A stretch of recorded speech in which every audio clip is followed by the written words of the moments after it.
Discover your dream home at Marutham Group. New projects in Coimbatore and Thabaram. குறைந்த விலை நிறைந்த தரம் தங்கள் தேவைகள் அனைத்தும் ஒரே இடத்தில் Jayachandran. Make your child sharper and smarter with SIP Abacus. Book a free trial class today.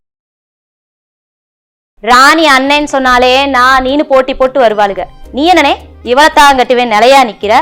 ஊர்ல இல்ல பொண்ணா இல்ல இப்படி திமிர் பிடிச்ச முண்டையை கட்டிட்டு நல்லா வாழ்ந்துப்படலாம் நினைக்கிறியா நீ?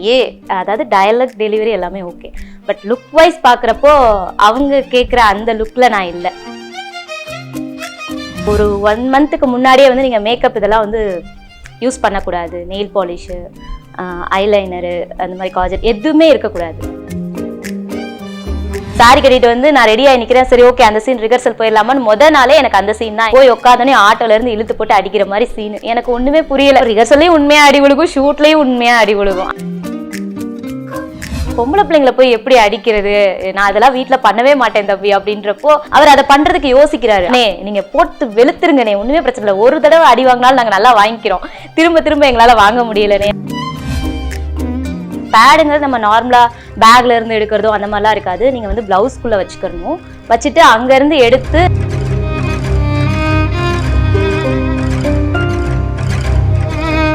நைட் ஷோ போகையில தான் ரொம்ப ஒரு மாதிரி நெகட்டிவா எல்லாருமே இது பண்ண மாதிரி இருந்துச்சு. எனக்கு அது ரொம்ப கஷ்டமா இருந்துச்சு. உங்களை பொறுத்த வரைக்கும் இது ஒரு கதை, ஆனா இது உண்மையாவே அந்த சிச்சுவேஷன்ல இருக்கிற பொண்ணுங்களுக்கு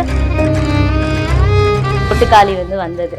அப்ப பண்ணும்போது கூட எங்க அம்மா வந்து கருப்பாகணும் குண்டாகணும்னு சொல்றாங்க அப்படின்றப்போ அதெல்லாம் ஒண்ணு வேண்டாம், இப்படி எல்லாம் சொல்லிட்டு படமே எடுக்க மாட்டாங்க, தேவையில்லாம அதுக்காகலாம் நீ ரொம்ப இது பண்ணிக்காத, விடு வேணான்னு சொல்லிடு அப்படின்னு.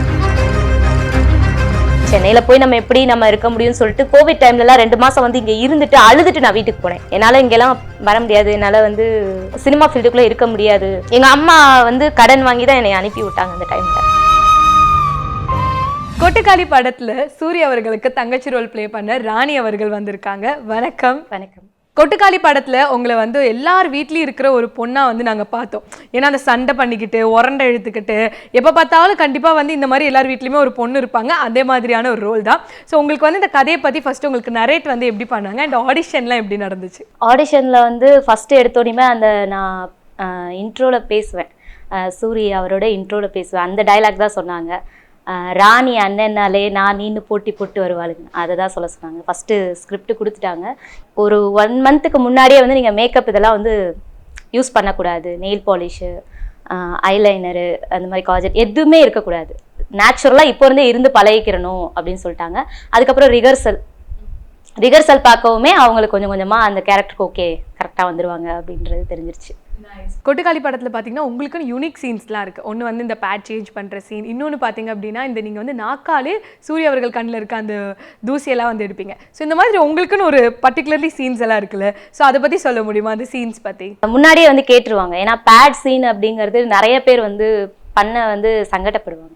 அதனால வந்து முன்னாடியே இன்ஃபார்ம் பண்ணிட்டாங்க, இந்த சீன் இருக்கும், பேடுங்கிறது நம்ம நார்மலா பேக்ல இருந்து எடுக்கிறதோ அந்த மாதிரிலாம் இருக்காது, நீங்க வந்து பிளவுஸ்குள்ள வச்சுக்கணும், வச்சுட்டு அங்க இருந்து எடுத்து நீங்க ஒரு காட்டுக்குள்ள போய் வந்து சேஞ்ச் பண்ணணும், இந்த சீன் இருக்கு, இது பண்ண முடியுமா அப்படின்னாங்க. எனக்கு இதை கேட்கவும் தான் என்ன தோணுச்சு அப்படின்னா, ஒருவேளை இதை ரொம்ப ஆக்வர்டா காட்டுவாங்க அந்த மாதிரி தோணுச்சு. அப்போ நான் யோசித்தேன், இல்லை அந்த மாதிரிலாம் இல்லை, நீங்கள் போய் எடுத்து சேஞ்ச் பண்ணுற மாதிரி அந்த ஒரு இதுதான் இருக்கும், ரொம்பலாம் சீன் இதில் காமிக்க மாட்டோம். இப்போ அந்த பேட் சீன் பார்த்தீங்கன்னா ரொம்ப யதார்த்தமாக இருந்துச்சு. அதாவது பெண்கள் இப்படி ஒரு பொட்டை காட்டில் வந்து போயிட்டு இருக்காங்க அப்படின்னா அவங்களுக்கு வந்து இந்த மாதிரி விஷயங்கள்லாம் அவங்க எப்படி பண்ணுவாங்கன்றது அவ்வளோ ரியலிஸ்டிக்காக காட்டியிருந்தீங்க. ஸோ இப்போ அந்த சீனை வந்து எங்களுக்காக இங்கே நம்ம ரெக்ரியேட் பண்ணுவோமா? ஏல முத்து,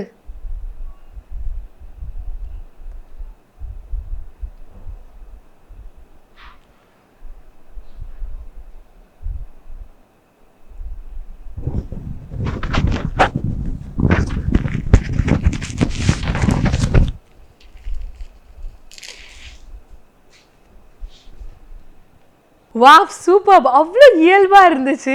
அதாவது அது வந்து பார்க்கும்போது எங்களுக்கு வந்து நீங்கள் அப்போ உண்மையாகவே ஒரு பீரியட் பர்சனுக்கு எப்படி இருக்கும், எவ்வளோ கஷ்டமாக இருக்குங்கிற அந்த யதார்த்தத்தை வந்து காட்டியிருந்தீங்க. சூப்பர். இப்போ அந்த அடி வாங்குற சீனில் பார்த்தீங்கன்னா சூர்யா அவர்கள் உங்களை எல்லாரையும் காரில் உட்கார வச்சு போட்டு குத்துன்னு அடின்னு அடிப்பார். அந்த சீனுக்கு கண்டிப்பாக நிறைய டேக்ஸ்லாம் போயிருக்கும். அந்த சீனோட மேக்கிங் பற்றி சொல்ல முடியுமா? என்னைய சாரி கட்டி லுக் டெஸ்ட் பண்ணணும்னு தான் கூப்பிட்டாங்க. சாரி கட்டிட்டு வந்து நான் ரெடியாக நிற்கிறேன், சரி ஓகே அந்த சீன் ரிஹர்சல் போயிடலாமான்னு நாளே எனக்கு அந்த சீன் தான். எனக்கு எதையுமே டீட்டெயிலாக சொல்லவே இல்லை.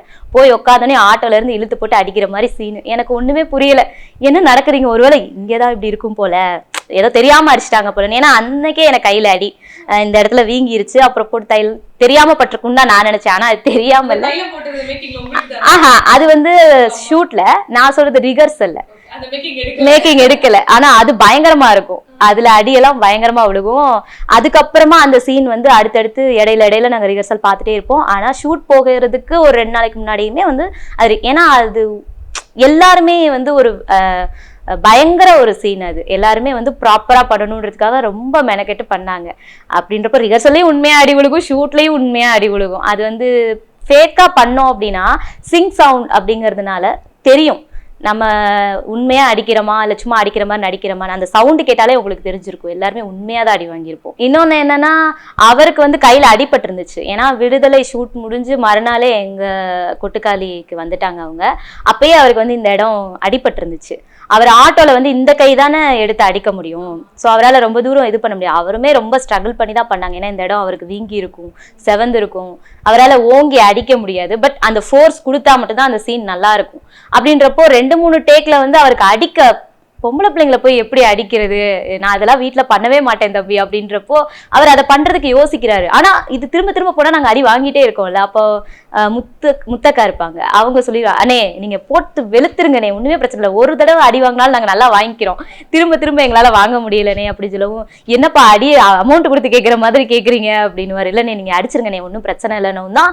அதுக்கப்புறம் தான் அந்த காலில் மிதிக்கிறதெல்லாம் ஃபோர்ஸாவே அவரு சரி அடிச்சுட்டு சாரி கேட்டுக்கிருவோம் அப்படின்ற மாதிரி போட்டு வெளுத்துட்டாரு எல்லாத்தையும். இவங்களதான் அடிக்கணும்னு எதுவுமே அவங்க ஃபர்ஸ்ட் ஒரு தடவை பார்த்துக்கிட்டாங்க. பட் லைவா சீன் போகையில அவருக்கு வந்ததுதான் அவர் பண்ணாரு சூப்பரா. ஆனா இந்த சிகரெட் அப்படி நசுக்கி போடுறது அதெல்லாமே அவர் அந்த ஃபோர்ஸ்ல போயிட்டு என்ன பண்ணுவோம் அந்த தான் பண்ணாங்க. அது எல்லாமே அவருக்காவே ஆட்டோமேட்டிக்கா வந்துருச்சு. நீங்கள் ரொம்ப இயல்பாக வந்து அந்த மதுரை ஸ்லாங்கை பேசுனீங்க. உங்களோட ஊர் வந்து மதுரை அப்படின்னு சொன்னீங்க. ஸோ எனக்காக இப்போ ஏதாவது ஒரு டைலாக் பேச முடியுமா? உங்களோட ஃபேவரட் டைலாக் ஒன்று பேசுகிறீங்களா? சூர்யா அவரோட இன்ட்ரோடக்ஷனில் வந்து நான் பேசியிருப்பேன் ஒரு டைலாக், அது பேசுகிறேங்க. ராணி அண்ணன்னு சொன்னாலே நான் நீனு போட்டி போட்டு வருவாளுங்க, நீ என்னனே இவளத்தான் கட்டுவேன் நிலையா நிற்கிற, ஊரில் இல்லை பொண்ணா இல்லை, இப்படி திமிர் பிடிச்ச முண்டையை கட்டிட்டு நல்லா வாழ்ந்துப்படலான்னு நினைக்கிறியா நீயே? சூர்யா அவர்கள் பார்த்தீங்க அப்படின்னா வந்து கதையின் நாயகன் அப்படின்னு சொல்லி நம்ம எல்லாரும் இப்போ கொண்டாடிட்டு இருக்கோம். அவர் கூட வந்து நீங்கள் தங்கச்சியாக நடிச்சிருக்கீங்க. அவர் உங்களுக்கு எதாவது சொல்லி கொடுத்தாரா? அவர் கூட நடிச்ச எக்ஸ்பீரியன்ஸ் எப்படி இருக்கு? ரொம்ப ஜாலியான கேரக்டர். அவர் கூட நான் ஆல்ரெடி வந்து 2 படம் பண்ணியிருக்கேன். சீமராஜா, தேவராட்டம் அப்படின்னு சொல்லிட்டு பண்ணியிருக்கேன். அதுலலாம் வந்து சின்ன சின்ன ரோல் பண்ணியிருக்கேன். சீமராஜாவில் வந்து அவருக்கு ஒய்ஃப் கேரக்டர் பண்ணியிருக்கேன். பட் அவருக்கே தெரியாது என்னைய, நான் பேசினதில்லை அவ்வளவா போயிட்டு. ஏன்னா அப்போதான் நம்ம ஃபீல்டுக்குள்ளே வந்த டைம், அவங்ககிட்ட பேசினா எப்படி பேசுவாங்க என்னன்னு தெரியாதுன்ற அந்த ஒரு இதுலேயே பேசல. இதில் வந்து நாங்கள் ரொம்ப நாள் ட்ராவல் பண்ணோம். அப்படின்றப்போ அவர்கிட்ட நல்லா க்ளோஸ் ஆகிறதுக்கான ஒரு இது. அண்ணனா எங்களுக்கு ஃபீல்டு அந்த ஷூட் அப்பையும் சரி, ஷூட் இல்லாத டைம்லையும் சரி, அந்த அண்ணன்ற கேரக்டருக்கு ஏற்ற மாதிரி தான் இருப்பார். அடிச்சுட்டு நாங்கள் அடி வாங்கினதுக்கு ஃபீல் பண்ணமோ இல்லையோ, அவர் அடிச்சுட்டு பயங்கரமாக ஃபீல் பண்ணார். அவர் மறுநாள் வந்து சொல்லுவார், தம்பி என் ஒய்ஃப் கிட்ட சொன்னேன் தம்பி, ஏங்க நீங்கள் அடிச்சிட்டிங்களா அப்படின்னு சொல்லி கேட்டு சங்கடப்பட்டாங்க அப்படின்னு. ஸோ அந்தளவுக்கு அவங்க ஃபேமிலியில் போய் சொல்லி அவங்க வந்து அதை பாவம் எல்லாரும் அடி வாங்குறாங்கன்ற அந்த ஒரு ஃபீல் பண்ணாங்களா. அவர் ரொம்ப அடிக்கிறது கையே வராது அவருக்கு. அடிக்கணுமா, ஐயோ பாவம் தம்பி பிள்ளைங்க ரொம்ப அடி வாங்குறாங்க, ஆனால் எனக்கு வேணும்னே நீங்கள் அடிங்கனே அப்படின்ற அளவுக்கு. அதுக்கு இடையிலேயே வந்து ஃபன் பண்ணிட்டு இருப்பாங்க. மற்ற ஸ்க்ரீன் முன்னாடி தான் அவர் இப்படி உருன்னு இருக்கிற மாதிரி இருக்கும். ஆனால் அதுக்கப்புறம் பார்த்தா ஏதாவது காமெடி பண்ணி சிரிச்சுட்டே இருப்பார். படத்தை பார்க்கும்போது எல்லாருக்குமே ஃபீல் ஆனது என்னன்னா, அவ்வளோதானா படம், இன்னும் டக்குன்னு முடிஞ்சிருச்சு, ரொம்ப டியூரேஷனும் கம்மி தான். ஸோ ஓவராலாக படம் எடுக்க வந்து எவ்வளோ நாள் ஆச்சு? சீக்கிரம் முடிஞ்சிருதுன்னா ஒரு டிராவல் வந்து நாங்கள் இங்கேருந்து இவ்வளோ தூரம் தான் போகிறோம், அதுக்குள்ளே என்ன விஷயம் நடக்குமோ அதை கொடுத்தாதான் ரியாலிட்டி. அதுக்கு எக்ஸ்ட்ரா நம்ம டியூரேஷன் வேணுன்றதுக்காக ஆட் பண்ணோம் அப்படின்னா அது கமர்ஷியல் ஆயிரும். அதை ஆட் பண்ணணுன்றதுக்காக பண்ண மாதிரி ஆயிரும். இது வந்து ரியாலிட்டியில் நாங்கள் இங்கேருந்து இங்கே போகிறோம், இதுக்குள்ளே இவ்வளோதான் நடக்கும், இதுக்கு மேலே நடந்துகிட்டே இருந்தால் நம்மளுக்கே போர் அடிச்சிடும். என்ன இவங்களுக்கு மட்டும் இத்தனை இது வருதா அந்த ஃபீல் வந்துடும். அதனால வந்து அதுக்கு தேவை அதுதான். கிளைமேக்ஸில் என்ன அப்படின்னா, சூரி சார் வந்து இப்படி நடந்து போவார். போனப்பயே அவரோட கேரக்டர் அங்கேயே முடிஞ்சிருது. ரிட்டன் வரும்போது நீங்கள் தான் வருவீங்க, ஆடியன்ஸான நீங்கள் தான் வருவீங்க. ஆடியன்ஸை தான் கூட்டிகிட்டு வருவாங்க. பாண்டி வாப்பான்றப்ப பாண்டியா அந்த இடத்துல நீங்கள் தான் இருப்பீங்க. நீங்கள் வரும்போது, ஏன்னா நீங்கள் அந்த ஃப்ரேம் நிறைய பேருக்கு அது கவனிச்சிருக்க மாட்டாங்க. திரும்ப வரும்போது கேமரா தான் வரும். வந்ததுக்கப்புறம் அந்த இடத்துக்கு போகணுமா இல்லையான்றத நீங்கள் தான் முடிவு பண்ணணும். இப்போ இது வரைக்கும் பார்த்துட்டீங்க நடந்தது எல்லாத்தையும். இப்போ போகணுமா இல்லையான்றது உங்கள் கையிலன்னு சொல்றதுல என்ன தப்பு இருக்கு? இதில் கிளைமேக்ஸ்ன்னு கொடுத்தோம்னா ஒன்று ஏதோ நான் இப்போ என்னோடதுக்கு சொல்கிறேன், ஒன்று அந்த பொண்ணை கொலை பண்ணுறாங்கன்னு வைங்க. அப்படின்னா நீங்கள் என்ன சொல்லுவீங்க? இதுதான் நடக்கும்னு எனக்கு தெரியுமே, இவங்க இதைத்தான் பண்ணுவாங்க, இப்படிதான் பேச்சு இருக்கும். இல்லை இதுனா இது ரெண்டில் விட்டால் வேற என்ன பண்ண போகிறாங்க அவ்வளோதான். இல்லை பாசிட்டிவாகவே எடுத்துக்கிட்டாலும் ஓகே அவ்வளோதானே அப்படின்னு படம் விட்டு வெளியே வந்தோன்னே எல்லாருமே மறந்துடுவாங்க. 10 படத்தோட இது ஒரு படம் அப்படின்னு சொல்லிட்டு முடிச்சிருவாங்க. ஆனால் இப்போ எல்லாரும் பேசுகிறாங்கல்ல, உங்களை பொறுத்த வரைக்கும் இது ஒரு கதை. ஆனால் இது உண்மையாகவே அந்த சுச்சுவேஷனில் இருக்கிற பொண்ணுங்களுக்கு இப்போ நம்மளை பற்றி நம்ம சொல்ல முடியலை, ஆனால் இந்த படத்து மூலமாக எல்லாருக்கும் நம்மளை பற்றி தெரியுது அப்படின்றப்போ பேசுறாங்கல்ல. இதெல்லாம் இன்னும் நடக்குதான்னு கூட நீங்க பேசுறீங்கல்ல, அதுதான் சக்சஸ். உங்களுக்கு ஒரு பையன் இருப்பானே, அந்த பையனும் வந்து பாத்தீங்கன்னா ரொம்ப யதார்த்தமா நடிப்பான். அவனுக்கு இந்த மாதிரி பாத்ரூம் போகணுன்றதுல இருந்து அழுகிறதுல இருந்து எல்லாமே யதார்த்தமா இருக்கும். அந்த பையன் எப்படி ப்ரிப்பேர் பண்ணா அவனோட ஆக்டிங்க்குலாம்? அந்த பையன் வந்து ஆர்டிஸ்ட் தான், நிறைய படம் பண்ணியிருக்காங்க. அவங்க மிங்கிள் ஆயிடுவான். அவன் வந்து ஒரு சீன் பண்ண வரல அப்படின்னா அவன் படிச்சும் அவன் 4 மணிக்கு வருவான். அங்கே நாங்கள் இருக்கிற இடத்துக்கு ஹோம்ஒர்க் பண்ணுவான். 4 மணிக்கு வந்து அதுக்கப்புறம் இதுக்கான விஷயத்த கற்றுக்குருவான். ஒரு கோழிக்கு அந்த ஃபுட்டு கொடுக்கறதா இருக்கட்டும், மற்ற விஷயங்களா இருக்கட்டும். இங்கே வந்து அதுக்கான ரிஹர்சல் பார்ப்பான். இதை முடிச்சுட்டு போய் டியூஷன் போவான், சிலம்பம் கிளாஸ் போவான். எல்லாமே அவன் அடுத்தடுத்து பண்ணுவான். அவ்வளோ ஒரு துரு மதுரை தான். அலங்காநல்லூர் சைடு. அங்கே ஃபுல்லுமே அவன் அவ்வளோதான் இருப்பான். ஆக்ஷன் சொல்லிட்டா அவனோட வேலையை அவன் கரெக்டா பார்த்துப்பான். ஆனா இப்பவும் படம் முடிஞ்சதுக்கு அப்புறமும் எந்த ஒரு ஆடிஷன் இல்லை எங்கேயுமே வெளியில பார்த்தாலும் ஓடி வந்து மம்மி அப்படி சொல்லிட்டு கட்டி பிடிச்சிப்பான். அவனுக்கு வந்து அந்த ஒரு இது அம்மான்ற மாதிரி ஆயிடுச்சு நாங்க அங்க இருந்தப்போ. அவனும் நல்ல டேலண்ட். நம்ம என்ன சொன்னாலும் அந்த ஷூட்டிங்க்கு என்ன தேவையோ அதை கரெக்டா கொடுப்பான். அந்த மணி சிவான் 2 கேரக்டர் பண்ணியிருப்பாங்க அவங்க. அப்புறம் முத்தக்கா ஹீரோயினோட அம்மா கேரக்டர், அவங்க எல்லாருமே வந்து டைரக்டரோட ஃபேமிலி. ஆட்டோ டிரைவர் அண்ணா, அப்புறம் வந்து சூர்யா அவர் கூட வருவாங்க, பின்னாடி உட்காந்துருப்பாங்க அந்த அண்ணன். எல்லாருமே வந்து இவன் விஜய்னு ஒரு பையன் இருப்பான். அவங்க சூர்யா அண்ணா கூட வந்து பின்னாடி 2 பேர் உட்காந்துருப்பாங்க. அவங்க எல்லாருமே வந்துட்டு இவங்க வந்து ஃப்ரெண்ட்ஸு, மற்றவங்க வந்து ஃபேமிலி. ஆமா, கூட பிறந்த அக்கா. அம்மா கேரக்டர் பண்ணவங்க தான் டைரக்டர் சாரோட கூட பிறந்த அக்கா. அவங்க வந்து சித்தி பொண்ணு. ஆனா யாருமே அப்படி பிரிச்சு பார்க்க மாட்டாங்க. சித்தி பொண்ணு, பெரியம்மா பையன் அந்த மாதிரிலாம் கிடையாது. எல்லாருமே அக்கா, தங்கச்சி, தம்பி அந்த மாதிரிதான். நான் வந்து என்னோட ஸ்கூல் மெட், என்னோட ஃப்ரெண்டு, அவங்களோட ஹஸ்பண்ட் தான் அந்த சிவான்ற கேரக்டர். ஸோ நான் என்னை வந்து தூரத்து சொந்தம் அப்படின்ற மாதிரி தான் டைரக்டர் சார் மென்ஷன் பண்ணியிருப்பாங்க. எனக்கு அவங்க முன்னாடி இருந்தே தெரியும். ஆனால் நான் படத்தில் நடிக்கிறதெல்லாம் வந்து அவங்களுக்கு தெரியுமான்னு தெரில. அப்புறம் என் ஃப்ரெண்டு சொல்லி அப்புறம் கான்டாக்ட் பண்ணி நாங்கள் போனேன். ஒரே காஸ்டியூமில் ஆட்டோவில் வந்து ட்ராவல் பண்ணிகிட்டே இருப்பீங்க. அந்த ஆட்டோவில் மட்டுமே எத்தனை நாள் வந்து நீங்கள் ஷூட் பண்ணியிருப்பீங்க? ஏன்னா ஆட்டோ சீன்ஸ் தான் நிறையா இருக்கும். ஸோ அதோட ஷூட்டிங் பற்றி சொல்கிறீங்களா? எல்லாமே ஆட்டோ தானே. நம்மளுக்கு கிளைமேக்ஸ் மட்டும்தான் வெளியில் இருக்கும். கிளைமேக்ஸ் ஒரு 3 to 4 ஆமாம். அது ஆட்டோவில் மூவ் ஆகிட்டே இருக்கிற மாதிரி தான் இருக்கும். அது எவ்வளோ நாள்னே சொல்ல முடியாது. நம்மளுக்கு மூவ் ஆகிட்டே இருப்போம், வந்து ஸ்டாப் பண்ணுவோம், மறுபடியும் அந்த சீன்ஸ் நடக்கும், மறுபடியும் அந்த ஆட்டோவில் ஏறி உட்காந்து நம்ம போற மாதிரி தான் இருக்கும். ஸோ ஆட்டோ இல்லாம நாங்க இல்லை, அந்த மாதிரி தான் இருக்கும். ஆட்டோ டிரைவரை பத்தி சொல்லணும்னா அந்த அண்ணன் டிரைவரே கிடையாது, ஆட்டோ டிரைவரே கிடையாது. இந்த படத்துக்காக அவர் ஆட்டோ ஓட்டி கத்துக்கிட்டாரு. அந்த ஆட்டோ வந்து இன்னொன்னு சொல்ல போகணும்னா காலையில ஃபுல்லா ஓடிடும், ரிப்பேர் ஆயிரும் அந்த ஆட்டோ. அது எதுவுமே யாருக்குமே தெரியாது. நைட்டுக்குள்ள அந்த அண்ணன் வெளியில போய் அந்த ஆட்டோவை சரி பண்ணிட்டு காலையில ஷூட்குள்ள எடுத்துட்டு வந்துருவாங்க. ஒருத்தவங்களும் வந்து ஈக்குவலா இவ்வளோ ஹார்ட் ஒர்க் போட்டு கூட இன்னைக்கு கொட்டுக்காளி படத்தை வந்து மக்கள் கொண்டாட மாட்டேங்கிறாங்க. அவ்வளோ நெகட்டிவ் கமெண்ட்ஸ். என்னப்பா இவ்வளோதானா, ஒண்ணுமே புரியல, நடந்துகிட்டே இருக்கிறாங்க, இவ்வளோ ஸ்லோ மூவிங்கா இருக்கே, புரியவே இல்லை அப்படின்னு சொல்லிட்டே இருக்காங்க. இந்த படத்துல நடிச்ச உங்களுக்கு இதை கேட்கும் போது எப்படி இருக்கு? நைட் ஷோ போகையில தான் ரொம்ப ஒரு மாதிரி நெகட்டிவா எல்லாருமே இது பண்ண மாதிரி இருந்துச்சு. எனக்கு அது ரொம்ப கஷ்டமா இருந்துச்சு. அதுக்கு பின்னாடி எவ்வளோ பேரோட ஹார்ட் ஒர்க் இருக்கு. ஹார்ட் ஒர்க்கு எல்லாருக்கான ஒரு லைஃப், இதுக்கு அடுத்த லைஃப்னு சொல்லலாம் அந்த மாதிரி. பட் ஸ்டோரி இல்லை அப்படின்னு சொல்றதை எப்படி ஏற்றுக்க முடியும்? உண்மையா ரியாலிட்டி. இப்போ எதுவுமே வந்து நாங்கள் தப்பா ப்ரமோட் பண்ணலை, யாருமே தப்பா இது வந்து இப்படி இருக்கும் அப்படி இருக்குன்னு ஓவராலாக பில்டப் பண்ணலை. எல்லாத்துலேயுமே எடுத்து பார்த்தோம்னா இதுதான் இருக்குன்னு சொல்லிட்டாங்க. மியூசிக் இல்லைன்றத சொல்லிட்டாங்க.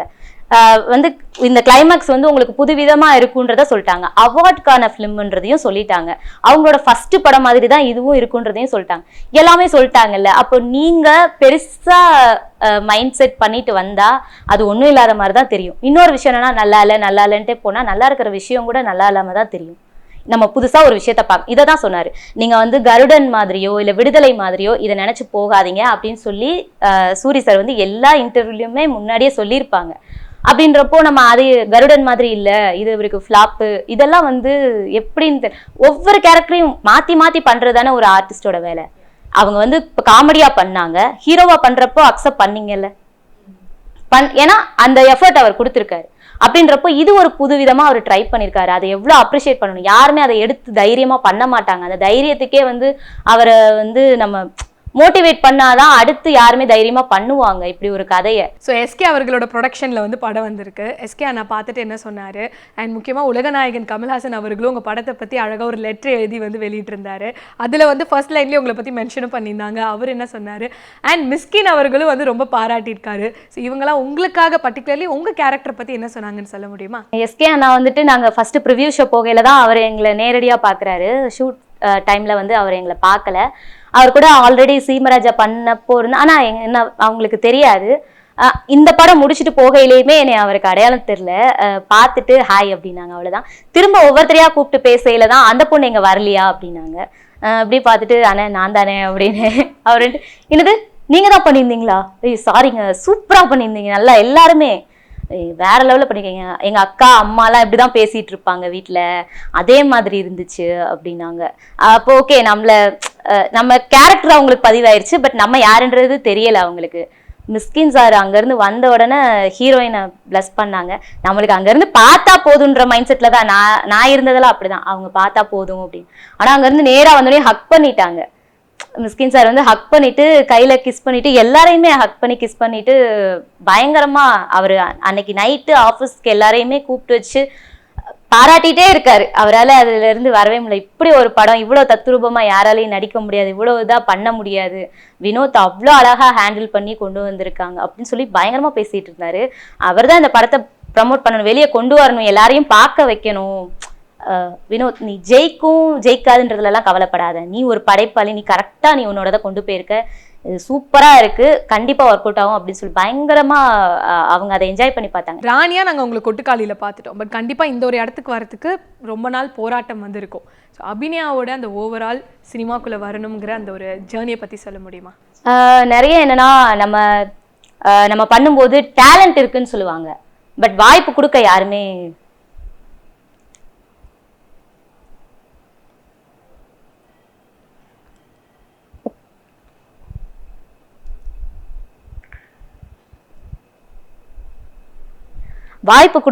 ரெடியா இருக்க மாட்டாங்க. ஆனா இன்னைக்கு நம்ம பண்ண உடனே வாய்ப்பு கொடுத்து ஒருத்தர் நம்ம பண்ணி வந்துட்டோம். இப்ப எல்லாருமே கால் பண்ணும்போது அப்ப என்ன சொல்லுவாங்கன்னா, நீ இந்த விஷயம் பண்ணாமலாம் வர முடியாதுமா, சுத்தி இருக்கிறவங்களே. சினிமான்றது வந்து ஒரு பெரிய இது. சென்னை போகணும்னா ஒரு பயம், சென்னையில போய் நம்ம எப்படி நம்ம இருக்க முடியும்னு சொல்லிட்டு கோவிட் டைம்ல எல்லாம் 2 மாசம் வந்து இங்க இருந்துட்டு அழுதுட்டு நான் வீட்டுக்கு போனேன். என்னால இங்கெல்லாம் வர முடியாது, என்னால வந்து சினிமா ஃபீல்டுக்குள்ள இருக்க முடியாது. எங்க அம்மா வந்து கடன் வாங்கி தான் என்னை அனுப்பி விட்டாங்க அந்த டைம்ல.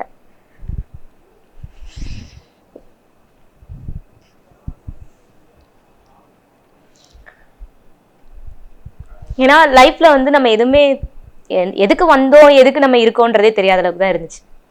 ஏதாவது பண்ணணும்னு சொல்லி நம்ம வெளியே வந்துட்டோம், பண்ணாம நம்ம திரும்ப எப்படி போறது? இதுக்குள்ள வந்துட்டோம், போனோம்னா நம்மளை மதிக்க மாட்டாங்க. இந்த போனா ஏதோ 2 ஷார்ட் பிலிம் அதுன்னு சொல்லி பண்ணா சம்பாத்தியமும் இல்லை, 8 வருஷம் வேலைக்கே போகாம வீட்டுல இருந்து ஏதோ ஷூட் போறப்போ 2000 ரூபாய் 3000 ரூபாய் கொடுப்பா, அவ்வளவுதான். எங்க அம்மா எதுவுமே கேட்க மாட்டாங்க, வாங்குற காசுமே காஸ்டியூமுக்கும் காஸ்மெட்டிக்ஸ் அந்த மாதிரி இதுக்குமே சரியா இருக்கும். அப்படின்றப்ப அம்மா ரொம்ப சப்போர்ட், என்கிட்ட எந்த அமௌண்ட்டுமே கேட்க மாட்டாங்க. ஆனா வந்தா நான் கொடுத்துருவேன், அது வேற விஷயம். ஆனா நம்ம பெரிய படத்துல போய் ஆடிஷன் போகல நம்மள ஓகேமா சூப்பரா பண்ற அப்படின்றப்ப ஏதாவது கேரக்டர் நல்ல கேரக்டரா கொடுப்பாங்கன்னு பார்த்தா சைடு ஆக்டர் நம்ம தெரியவே மாட்டோம் அதுல, அந்த மாதிரி கொடுப்பாங்க. சில படம்லாம் நம்மளுக்கு முக்கியமா கொடுத்துருப்பாங்க, ஆனா அது படம் வெளியே வராது. நம்ம வெளியில எல்லாம் சொல்லி வச்சிருப்போம் நான் இந்த சீன்ல வருவேன் அப்படின்னு, அந்த சீனே வந்திருக்காது அந்த படத்துல. அப்படின்றப்போ எனக்கு இது ஒரு பெரிய வாய்ப்பு. ஆனா பெரிய வாய்ப்பு வரையில என்னால நம்ப முடியல எனக்கு இந்த கொட்டுக்காளி வந்தது. அப்போ பண்ணும்போது கூட எங்கள் அம்மா வந்து கருப்பாகணும் குண்டாகணும்னு சொல்கிறாங்க அப்படின்றப்போ அதெல்லாம் ஒன்றும் வேண்டாம், இப்படியெல்லாம் சொல்லிட்டு படமே எடுக்க மாட்டாங்க, தேவையில்லாமல் அதுக்காகலாம் நீ ரொம்ப இது பண்ணிக்காத, விடு வேணான்னு சொல்லிடு அப்படின்னாங்க. அப்புறம் வந்து இவங்க தான் வந்து நீ பண்ணு, அது எவ்வளோ பெரிய இது தெரியுமா, நீ ஃபீல்டுக்குள்ளே தெரிய போகிறதே இதை வச்சு தான் அப்படின்னு சொல்லி எனக்கு அதை பற்றியெல்லாம் சொல்லி பண்ண வச்சது இவங்க தான். வினோத்ராஜ் அவர்கள் எப்படி உங்களை ஐடென்டிஃபை பண்ணாரு? எங்க இருந்து நீங்க இந்த ஆடிஷனுக்கு வந்து கனெக்ட் ஆனீங்க? நான் வந்து ஒரு ஷார்ட் ஃபிலிம் பண்ணியிருந்தேன், ஃபன் பொரோட்டா அப்படின்னு ஒரு சேனலில் வந்து சும்மா ஒரு ஷார்ட் ஃபிலிம் பண்ணியிருந்தேன். அதில் வந்து நான் பண்ணதை பார்த்துருக்காங்க. ஆக்சுவலாக என் ஃப்ரெண்டோட ஹஸ்பண்ட் தான், பட் அவங்களுக்கு நான் நடிக்கிறேங்கிற விஷயம்லாம் தெரியாது, ஃபீல்டுக்குள்ளே இருக்கேன்றதுலாம் தெரியாது. இந்த ஷார்ட் ஃபிலிமில் பார்த்தப்போ அந்த பொண்ணு சொல்லியிருக்கா இவன் என் ஃப்ரெண்டு தான் அப்படின்னு சொன்னப்போ ஓகே இந்த பொண்ணு கரெக்டாக இருக்குல்லன்னு சொல்லி அப்படி பார்த்து அந்த டீம்லேருந்து நம்பர் வாங்கி எனக்கு ஒரு நாள் கால் வருது. நாங்கள் சும்மா யூடியூப் சேனலுக்கு வீடியோ எடுக்கலாம் அப்படின்னு சொல்லிட்டு எடுத்துகிட்டு இருக்கும்போது கால் வந்தது. கால் வந்துட்டு நான் சாய்பாபா கோயிலில் வீடியோ எடுத்துகிட்டு இருக்கோம். அப்போ எனக்கு ஃபோன் வரவும் நான் சரி இந்த மாதிரி ஏதாச்சும் ஆடிஷன்னு கூப்பிட்டு மறுபடியும் எப்படி எடுக்க போகிறது இல்லை, ஏதாவது சைடு ஆக்டராக அந்த மாதிரி ஏதாவது கொடுப்பாங்கன்னு சொல்லிட்டு வீடியோ அனுப்ப சொன்னாங்க. நான் ஒரு வீடியோ அனுப்பி விட்டேன். நீங்கள் நேரில் இன்றைக்கே வந்து பார்க்க முடியுமா, டேரக்டர் உங்களை வர சொல்லியிருக்காரு அப்படின்னாங்க. போனேன். ஃபஸ்ட்டு ஒரு டேரக்டரை பார்க்கணுன்னாலே ஒரு இடத்துலேருந்து ஒருத்தவங்க கூப்பிட்டு போய் அதுக்கப்புறம் அவங்ககிட்ட பெர்மிஷன் வாங்கி அதுக்கப்புறம் தான் நம்ம உள்ளே போக முடியும். பட் இங்கே அப்படி இல்லை, நாங்கள் உள்ளே போனோன்னே டேரக்டர் தான் உட்காந்துருந்தாங்க. எனக்கு அப்போ அவர் டேரக்டர்லாம் தெரியாது. வந்து நீ வாப்பா அப்படின்னு சொல்லிட்டு நார்மலாக பேசிகிட்டு இருந்தாங்க. டயலாக் ஸ்கிரிப்ட் பேப்பர் கொடுத்தாங்க. அந்த ஃபஸ்ட்டு அந்த ராணி அண்ணன்னு சொன்னாலே நான் நீன்னு போட்டு அதுதான் கொடுத்தாங்க. இப்படி பார்த்துட்டு நான் பேசி ரெடியா அப்படின்னாங்க. ரெடினே அப்படின்னேன். ஓகேவா இல்லை இன்னொரு தடவை பார்த்து இல்லைண்ணே ரெடினே அப்படின்னு பேசிட்டேன். பேசின உடனே சூப்பர்ப்பா சூப்பர் நல்லா பண்ணேன் அப்படின்னு சொல்லிட்டு சரி ஓகே நான் சொல்லி விடுறேன் அப்படின்னாங்க. எனக்கு அப்போவே என்னன்னா சரி சொல்லி விடுறேன்ட்டாங்க நீ அவ்வளோதான் அப்படின்ட்டு. அப்புறம் வெளியில் வந்து சொல்கிறாங்க உன்னை மேக்கப் இல்லாமல் தானே வர சொன்னேன், எதுக்கு மேக்கப் போட்டு வந்தீங்க அப்படின்னு. இல்லை நாங்கள் இந்த மாதிரி வீடியோ எடுத்துகிட்டு இருந்தோம் அப்படியே கூப்பிட்டவும் வந்துட்டோம் அப்படின்னு சொல்லவும் சரி ஓகே நெக்ஸ்ட்டு வரும்போது மேக்கப் இல்லாமல் வாங்க அப்படின்னு சொல்லிட்டு அதுக்கப்புறம் நான் மேக்கப் இல்லாமல் வந்து காஸ்டியூம் எல்லாம் மாற்றி ஒரு 2-3 தடவை அவர் பார்த்தாரு. லுக் வைஸாகவும் சரி டயலாக் டெலிவரி எப்படி பண்ணுறாங்கன்றதும் சரி எல்லாமே அவர் பார்த்து நம்மளோட டேலண்ட் இருக்கா இல்லையான்றதை பார்த்து அந்த வாய்ப்பு கொடுத்தாங்க. என்னைய மட்டும் எடுத்த உடனே செலக்ட் பண்ணலை, ஒவ்வொருத்தரையும் அவங்க ஃபில்டர் பண்ணி செலக்ட் பண்ணியிருக்காங்க. Okay nice. சோ அம்மா கிட்ட ஃபர்ஸ்ட் இந்த மாதிரிலாம் நடிக்க வரும்போது ரொம்ப கம்மி காசு தானே கொண்டு போய் கொடுத்துட்டீங்க. இன்னைக்கு உங்களுக்கு ஒரு நல்ல சம்பளம் தானே கொண்டு போய் கொடுத்தீங்களா? அம்மா என்ன சொன்னாங்க? அம்மாவை பொறுத்த வரைக்கும் நான் இதில் சம்பளம் வாங்கணும், நிறைய காசு கொண்டு போய் அவங்களுக்கு கொடுக்கணும் அதெல்லாம் இல்லை. நான் ஸ்டேஜில் இருந்து அவங்க பார்க்கணும், அது ஒன்று தான். ஸ்டேஜில் போய் நான் இப்போ பெருசாக அவார்ட் வாங்கலை, பட் நான் ஸ்டேஜில் போய் இப்போ ப்ரிவ்யூ ஷோவில் வந்து ஸ்டேஜில் நிப்பாட்டினாங்கல்ல அதையே அவங்க வந்து ரொம்ப ஒரு அவள் போயிட்டா அவ்வளோதான், நான் நினச்ச இடத்துக்கு அவள் போயிட்டா அப்படின்ற அந்த ஒரு ஃபீல் அவங்க வந்து ஹக் பண்ணதாக இருக்கட்டும் அது எல்லாமே நான் அங்கே இருக்கையிலே கால் பண்ணி சொல்லிட்டேன். எங்கள் அம்மானால நேரில் பார்க்க முடியல வந்து, ஆனால் எங்கள் அம்மா இருந்திருந்தா அந்த இடத்துல பார்த்துருந்தா நல்லாயிருக்கும். ஏன்னா அவங்க முழுக்க முழுக்க கஷ்டப்பட்டதே அவங்க தான். இந்த ஃபீல்டுக்குள்ளே நான் வரணும்னு போராடி நைட்டு 3 மணிக்கெல்லாம் என்னை வந்து கூப்பிட்டு போகிறது விடுறது, என் கூட ஒரு 10 நாளும் ஸ்டே பண்ணுறது, இந்த மாதிரி ஒரு 3 இயர்ஸ் என் கூட சேர்ந்து பயங்கரமாக கஷ்டப்பட்டாங்க. அதுக்கப்புறம் என் கூட வர முடியலைன்னு ஃபீல் பண்ணாங்க. அவன் ரொம்ப கஷ்டப்படுறான்றதை ஃபீல் பண்ணிக்கிட்டு நீ வேலைக்கு போகணும் என்னை எந்த இடத்துலையுமே எங்கள் அம்மா சொன்னதே கிடையாது. நீ வேறு வேலைக்கு போ எனக்கு சம்பாரிச்சு கொடுன்னு அவங்க கேட்டிருந்தா நான் இதுக்குள்ளே வந்திருக்கவே முடியாது. என்னை சென்னைக்கு போகணு தான் வந்து ஃபோர்ஸ் பண்ணுவாங்க, நான் தான் வரமாட்டேன். எனக்கு இங்கே இல்லை, என்னால் இங்கே இருக்க முடியாது, என்னால் அதெல்லாம் வந்து ஃபேஸ் பண்ண முடியாது. வெளியே போகிறதா இருக்கட்டும் வரதா இருக்கட்டும், நம்ம மதுரையில் அப்படின்னா நான் எங்கேனாலும் போயிட்டு வந்துடுவேன். இங்கேன்றப்போ எனக்கு அது ஒரு மாதிரி சப்போர்ட் இல்லாமல் இருக்க முடியுமா அப்படின்ற மாதிரி ஆயிடுச்சு. ஒவ்வொரு இடத்துலையும் போயிட்டு நம்ம தோற்று போய் வர்றோம் அப்படின்றப்ப அதை என்னால் ஏற்றுக்க முடியலை. அங்கேனா கூட ஏதாச்சும் 1-2 வந்துட்டு இருக்குமா, இங்கே வந்தால் சுத்தமாகவே என்னை யாருன்னே தெரிலம்மா அப்படின்றப்போ அது கொஞ்சம் கஷ்டமாக இருந்துச்சு. உடனே தெரியாது நீ இருந்தாதான் அப்படின்னு சொல்லிட்டு என்னை ஃபோர்ஸ் பண்ணி ஒரு 2 மாதம் இருக்க வச்சாங்க சென்னையில். அதுக்கப்புறம் கோவிட் வந்துருச்சு, இதான் சாக்குன்னு சொல்லிட்டு நான் ஓடிட்டேன். இன்னைக்கு இன்டர்வியூவில் முக்கியமாக பல பேருக்கு வந்து நீங்கள் நச்சுன்னு பதிலடி கொடுத்தீங்க. கொட்டுக்காளி படத்தை ஏன் கொண்டாடணும், நாங்கள் இவ்வளோ விஷயங்கள் பண்ணியிருக்கோம், அதில் இவ்வளோ விஷயங்கள் இருக்குது, முதல்ல புரிஞ்சுக்கோங்க அப்புறம் பிடிக்கும்னு சொல்லி ரொம்ப அழகாக பேசுனீங்க. நீங்கள் ஆசைப்படுற மாதிரியே உங்களுக்கு கண்டிப்பாக நிறைய கதாபாத்திரங்கள் உங்களை தேடி வரும். எங்களுக்கு இன்டர்வியூ கொடுத்ததுக்காக thank you Abhinaya. Discover your dream home at Maradam Group. New projects in Coimbatore and Thabaram. குறைந்த விலை நிறைந்த தரம் தங்கள் தேவைகள் அனைத்தும் ஒரே இடத்தில். Jayachandran. Make your child sharper and smarter with SIP Abacus. Book a free trial class today.